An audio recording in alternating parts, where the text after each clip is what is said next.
I'm gonna do what I tend to do with these sorts of ideas, and I'm gonna talk about a real estate investment you can make in retail. And the company I want to talk about is Tanger Factory Outlets. The ticker is SKT, and this is a really interesting business that caught my eye really 3 or 4 years ago as a turnaround play, because it owned a number of retail assets that weren't really great assets, was going through a process of turning its book and selling off properties that it weren't really part of its core. It didn't think had the best monetization opportunities, weren't great for driving great traffic and growth to capture those premium rents.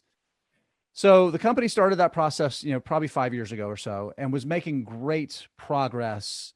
And frankly, it probably saved the company from having to go bankrupt by starting that process when it did, because like a lot of companies that are tied to retail, man, did these guys take it on the chin last March when all of their customers were told by governments in their areas, you have to close, right? You can't open for business.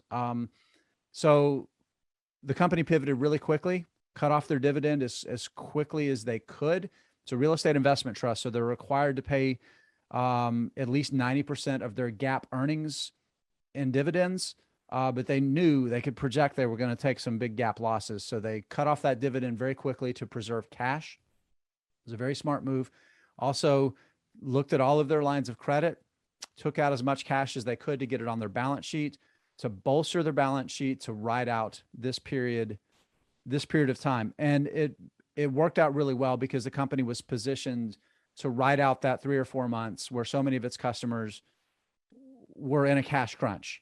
The good news is that the vast majority of its customers were able to continue paying at least a portion of their rents. They had some renegotiations. They did have a couple of tenants that went through bankruptcies, right? And were liquidated, and that affected their revenues.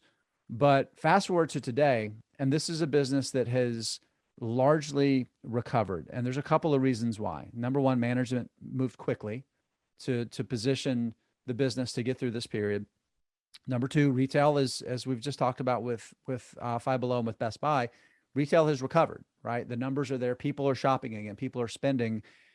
Tanger Factory Outlets retail locations are generally outdoors. I think every single facility they own is outdoors. So people feel comfortable and more safe.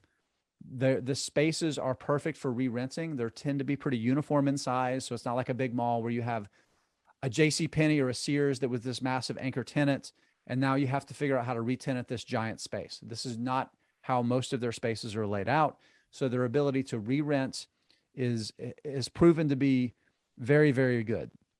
Now, what makes this stock really compelling to me right now? I think it's a great opportunity at the valuation, at the price you can buy this business for. So you buy the stock today, it's around $17 and change. It's down about 15% from its high, which was reached late this spring, right? So a lot of anticipation this spring. Everything was going to reopening. This was one of the reopening trade stocks, right? You see where it went from the beginning of the year through the spring, just absolutely skyrocketed, has given up some since then. And I think that's created an opportunity for investors. So you think about the dividend yield today on their re-implemented dividend, it's about 3%. It's about 3%. Here's the thing. You don't have to go back that far to when the dividend was 35.5 cents a share. At today's stock price, that's a 9.6% yield on today's price.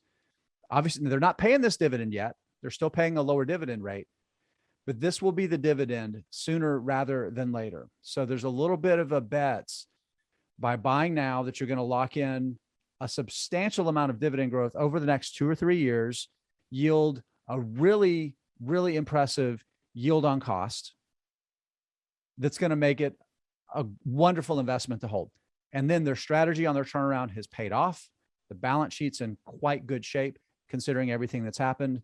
And it's the kind of retail that I think is going to prove to be not just resilient, but the retail that's going to have staying power. I really think that's going to be the case. So love this business.